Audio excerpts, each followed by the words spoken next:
This is Henry Simon, bringing you another story from my files here at the Missing Persons Bureau. In these stories of the Missing Persons Bureau, dramatized for Henry Simon by Ross Napier, names and addresses have, for obvious reasons, been changed. In one moment, the search for Ronald Marsden. Address unknown.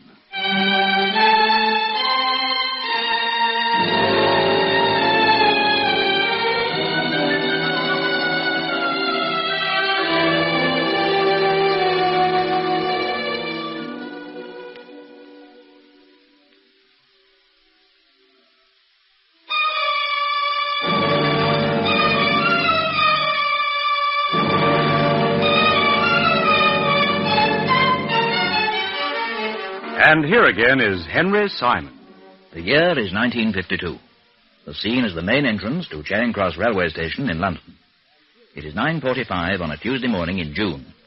And near the central ticket barrier, a tall man in a navy suit leans heavily against a stone pillar.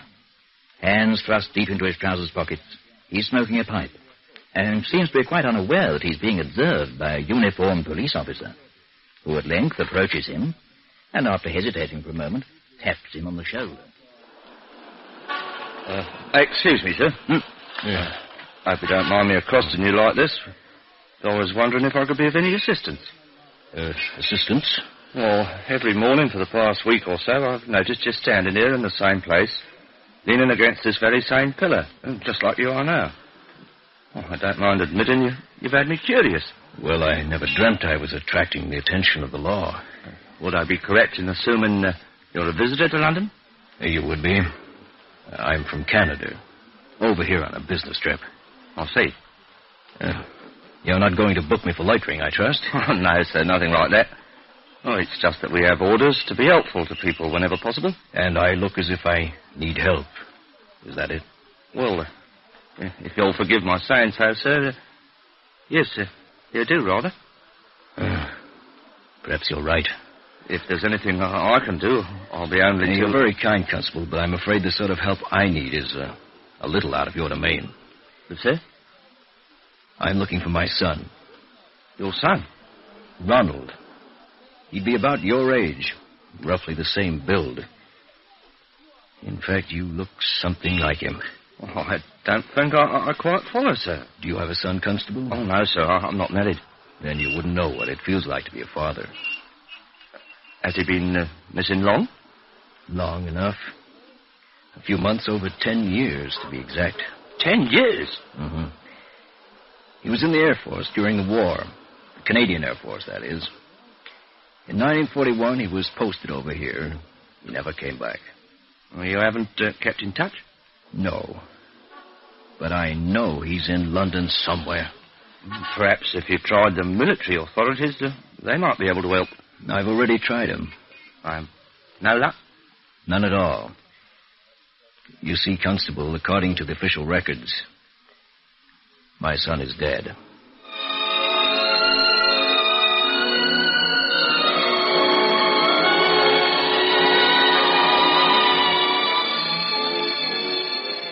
Such was the prelude to a case that had its beginning for us here at the Missing Persons Bureau some 3 days later.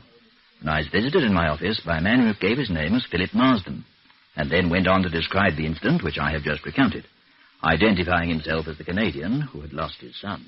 That's correct, Mr. Simon. As I told the constable, Ronald is officially dead. I'm afraid I rather confused the poor fellow. In fact, I'm a trifle confused myself, Mr. Marsden. If your son's death has been confirmed by the military authorities, what leads you to suppose that he might still be alive? There's no maybe about it. He is alive. Why are you so sure? 2 weeks ago, I saw him with my own eyes. What, here in London? Outside Charing Cross Station. He passed through the main ticket barrier less than 10 feet from me. I was going in. He was coming out. You didn't speak to him? I didn't have a chance. It was the rush hour. There were people milling everywhere. Before I could get my breath back, I'd lost him in the crowd. Every morning since then, I've taken up a position near the barrier, hoping to catch sight of him again, but so far he hasn't shown up. There's always the chance that you were mistaken. I tell you it was Ronald. I'm as certain of that as I am of my own sanity. I was almost as close to him as I am to you now. If we both stretched our arms out, we could have touched hands. Did he see you? No, he was looking in the opposite direction. Did you see him full face or just his profile? Full face. He served in the Canadian Air Force during the war, you say? He was a fighter pilot. What were the circumstances of his reported death? He was shot down over France. According to the records, his plane exploded in midair before he could bail out. Were there any eyewitnesses? Yes, 2. An RAF squadron leader and another Canadian boy. They were flying together in a group on their way back to base. Ran smack into a pack of Messerschmitts. Well, from what I can gather, they were outnumbered by about 5 to 1 and low on fuel to boot. They had to make a run for it. And? The other 2 got through. Ronnie caught a burst in his fuel tank. Did they actually see the plane explode? Apparently. But they didn't happen to see him bail out? No. I see. And this was in 1942? March 16th. Was no trace of his body ever recovered? If his body had been recovered, I wouldn't be here. Now, what I meant was, no body was ever discovered that was presumed to be his. Not that I know of. But were you given no reason at all to believe that he might have survived?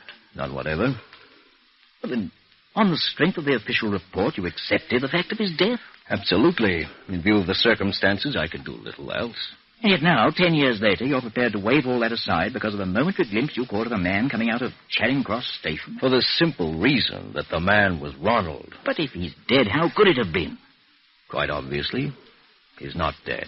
In that case, why hasn't he made any sort of move to contact you? To let you know that he's still alive? That I can't tell you. I can only repeat what I've already said. There's no doubt in my mind whatever that the man I saw was my son. Very well, assuming that he wasn't killed. For argument's sake, let's say that he did manage to bail out of his plane unobserved and somehow managed to make his way back to this country. Are you asking me to believe that he would make no effort at all to inform the authorities about his presence here? I'm not asking you to believe anything. I'm simply stating the truth as I know it. How close were you to him? Emotionally, I mean. Just about as close as a father could be, I guess. You were good friends? The best. I take it he wasn't married? No, he was only 22 when he went overseas. Well, that'd make him 32 now. 33. Before he joined the Air Force, did he have a job? He was at the university. Studying what? Law. He didn't qualify? No, he missed the finals by about 6 months. His mother and I begged him to stay on till he was through, but he'd made up his mind to enlist. There was nothing we could do to stop him. I see. Don't happen to have a photograph of him, I suppose? Fortunately, I carry one in my wallet. Oh, thank you. It's quite a good snap, actually, taken just before he left. Fine-looking boy. He inherited his mother's looks. Is she in London with you? Not this trip. I left her home in Toronto. Do you have any other children? A younger daughter. She married an American, lives in New York. You've been in touch with your wife about this, I suppose? No, as a matter of fact, I haven't. Why not? I wanted to find him first. It's no use, Mr. Simon. If you're trying to trap me into admitting doubt, you're wasting your time. So it would seem. Well, do you take the case, or don't you? First, I'd rather like to discuss it with my assistant. Fair enough. Will that take long? He's in his office now. If you don't mind just waiting outside for a few moments, I'll send for him right away.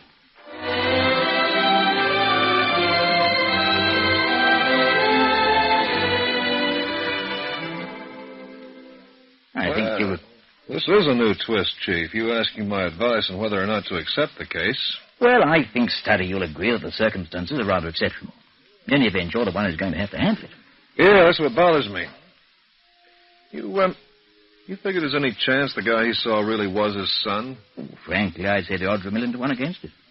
On the other hand, I did all in my power to instill some sort of doubt into his mind, and he wouldn't budge. As far as he's concerned, the boy's still alive, and that's all there is to it. We could both talk us a little blue in the face. Wouldn't do us the slightest bit of good. Yeah, but, Chief, even so, I'm up to my ears as it is. I don't want to take on something that's just going to waste my time. Well, it's up to you to decide. Hunter's due back from Vienna in the morning. That ought to take some of the pressure off your shoulders. But don't let it influence your decision. You do whatever you think best. He's, waiting outside, huh? Mm-hmm. I tell him we'd only be there. A few minutes. Well, there's only one sure way to settle it. I'll flip a coin. Hardly an ethical approach. Maybe not ethical, but practical. Now, heads we take it, tails we don't. Heads we take it. I'll call him in. Yeah, I should have known better. Never won a toss in my life.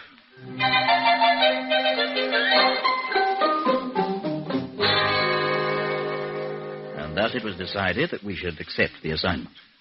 I'd hasten to point out, however, that never before or since have I allowed my judgment to be swayed by the mere face of a coin. However, if nothing else, of course, it settled the issue. And that very same afternoon, Study set the wheels of the investigation in motion by calling in at the office of Major Ralph Thomas of Military Intelligence, who, of course, is a very old and most trusted associate of ours, and who has rendered us invaluable assistance on many occasions in the past, and who, in this particular instance, was very quick to come up with the information which was wanted. Here we are, Marsden, Ronald Stuart, Flight Lieutenant, Royal Canadian Air Force. Yeah, that's our boy. Killed in action March 16th, 1942. Well, that sounds definite enough. Let's see now. Report appears to be based solely on the 2 eyewitness accounts. That's the men who were flying with him at the time, huh? Yes, Flight Lieutenant Aubrey Evans, Canadian Air Force, also killed in action. April 27th, 42, about 6 weeks later. What about the other one, the RAF guy? Squadron leader Douglas Herring, DFC.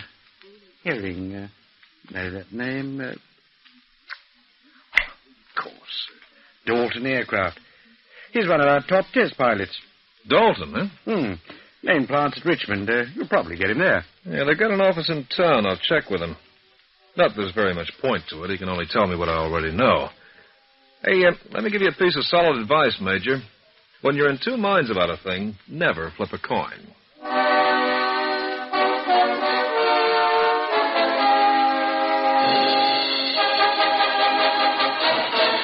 Henry Simon returns to continue this story in just a moment. And here again is Henry Simon.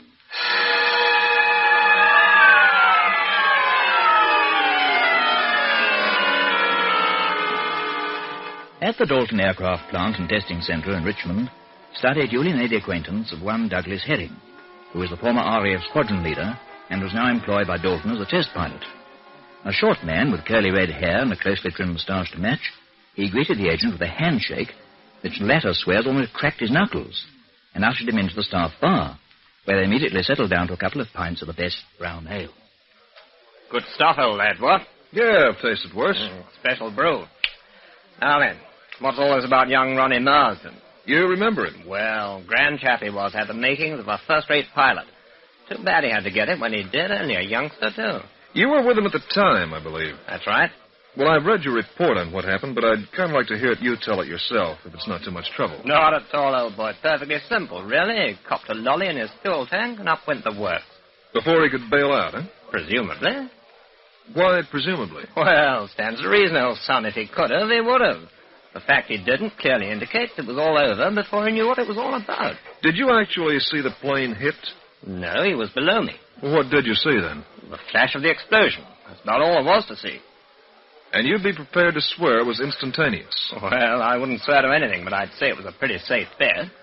There was another guy with you, wasn't there? Old Orb Evans. We flew as a trio quite a lot. We were developing a system. What did he have to say about it? His report tallied with mine in every detail. On paper, sure, but off the record. My dear old boy saw no more and no less than I did. As I said, there was nothing more to see. The kite simply blew up. Would it have been possible for Marsden to have jumped out without either of you spotting him? Oh, hardly. Well, just supposing he'd had the time. But we've already established that he didn't. No, on the contrary. A pretty safe bet was the phrase you used. That's by no means conclusive. Look here, old lad, exactly what is it you're trying to prove? Well, Marsden's father claims his son is still alive. Still alive? Uh-huh. That's preposterous. He couldn't be. You try convincing the old man. Study, dear friend. I can tell you now you're wasting your talent. Undoubtedly. But you still haven't answered my question. If he'd had the time, could he have bailed out without you or Evans seeing him? Well, visibility wasn't the best, as I recall. There were quite a few patches of cloud about. Added to which we both had our hands pretty full. Yes, I suppose he could have, but I'd be willing to stake my own life on the fact that he didn't. At this juncture, I could use another pint. Same for you? No, thanks. I've had my quota for the day, but the shout's on me. You go right ahead.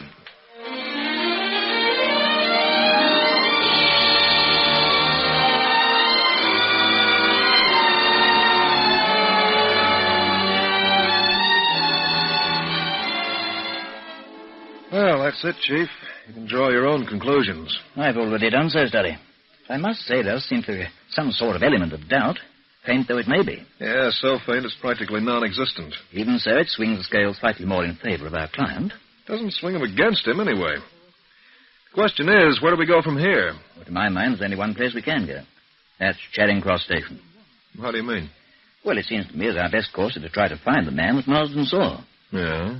He went through the central ticket barrier during the morning rush hour, which would seem to indicate that he was actually on his way to work, somewhere in or around the Strand. Check. That in itself, of course, is another point in favor of Marsden.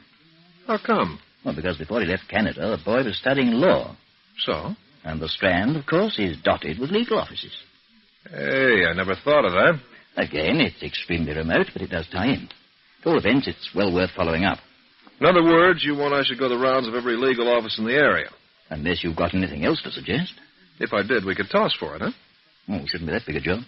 At least it's confined to the environs of the Strand. Don't kid yourself. A guy can get corns in the Strand, same as any place else. Only advantage is, if they get too bad, I can always duck down a side street and bathe them in the Thames.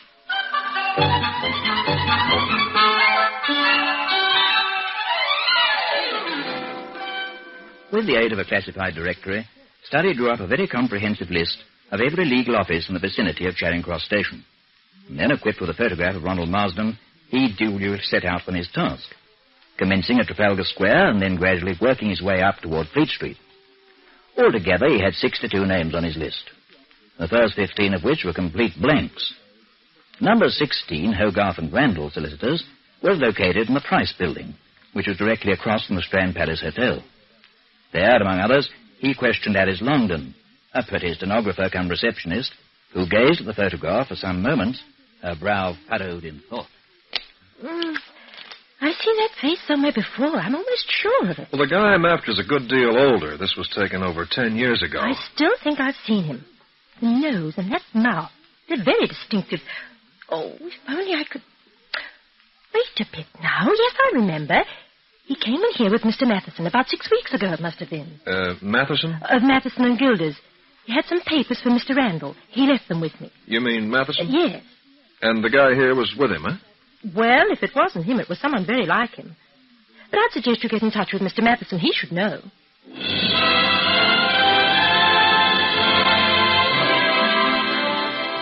In point of fact, the office of Matheson and Gilders was the next but 3 on Study's list.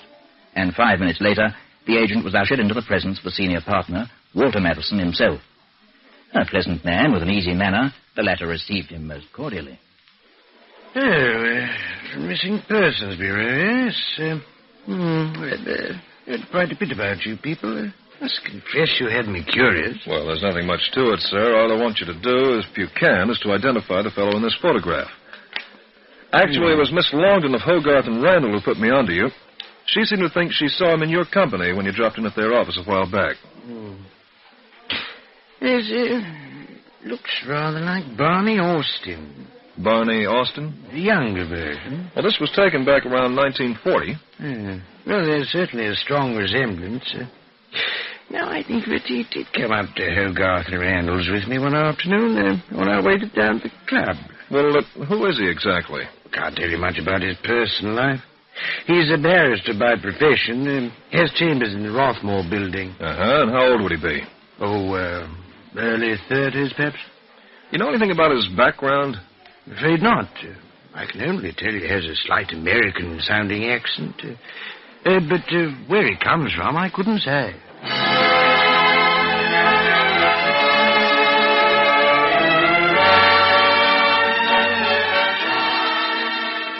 At the chambers of Barnett Austin on the 3rd floor of the Rothmore building, Study was told by a pert blonde who sat at a desk in the outer office that her employer was in court and was not expected back for at least an hour. Accordingly, the agent settled down to wait.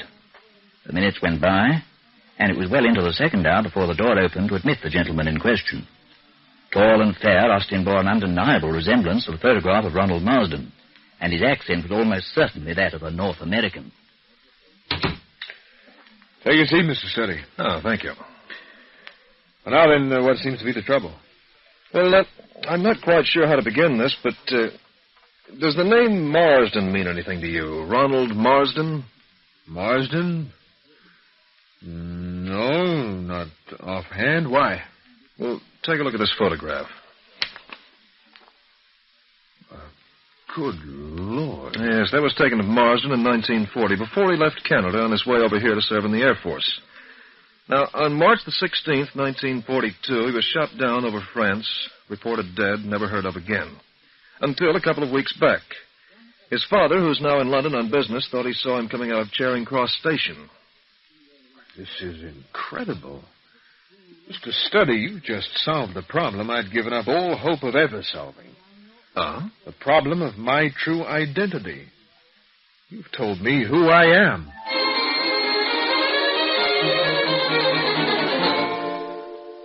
It would be difficult to say which of the two men was the more bewildered as they faced each other across the lawyer's desk. Study's expression was one of blank surprise. The other's of intense relief and gratitude mingled with puzzled anxiety. For several seconds that seemed more like minutes, neither spoke, until at length the silence was broken by the latter. There's not much to my side of the story, Mr. Study. In June 1942, I woke up in a hospital in Paris. The hospital staffed by Germans. I had no idea who I was or how I'd got there. My memory was a complete blank, and it's remained so ever since. All the Germans could tell me was that I was picked up wandering along a village street on the outskirts of Rouen.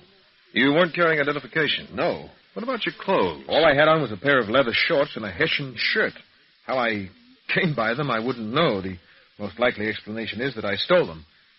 But where or from whom is anyone's guess. I felt perfectly fit, and I'd suffered no external injuries, but my mind was a total void. It was like being born all over again. And what did they do with you, the Germans? They put me to work on an orchard, and there I stayed till the liberation forces arrived. Then I was brought back to England, put into a hospital again for almost a year, during which time I was attended by some of the best brain specialists in the country. But they couldn't do any more for me than the German doctors had. The only thing I discovered about myself when I was there was that I possessed an unaccountable knowledge of law. I read a number of legal books and found many of the texts were familiar. That's how I came to embark on my present profession. I was given a grant to attend law school. In 2 years, I qualified, and in 1949, I was received at the bar. The name Barnett Austin, where'd that come from? Curiously enough, it was given to me by one of the German orderlies. He thought I was an American, and the only American he'd ever met was a man called Austin Barnett. So he reversed it to Barnett Austin and conferred it on me. I've kept it ever since. Actually, it's now my legal name, secured by deed poll. And the authorities weren't able to place you at all, eh? No, they weren't even sure where I came from. The popular conception was that I was a Canadian, but one or two so-called experts stated that my accent was definitely Bostonian. Then to cap it off, there was a suggestion that I might be from the West Country. You made no private inquiries? Oh, hundreds, but the results only served to confuse me further. In the end, I just gave up. You don't recall being in the Air Force or anything like that, eh? No recollection of it whatever. As for being shot down, let alone being reported dead, well, it sounds just like you're talking about someone else. But before we go any further, would you mind filling me in a little on my background? What family do I have? Am I married or single? What part of Canada do I come from? Well, I think your father's the guy to answer those questions. Oh, you're not married, though. You can rest easy there. Oh, thank God for that, at least. I don't know. It's all come so suddenly. I'm rather at a loss to express my feelings. Don't bother trying. Just relax while I phone your father. Oh, before I forget, better hang on to this coin for luck. You've done okay by it so far. It may come in handy again.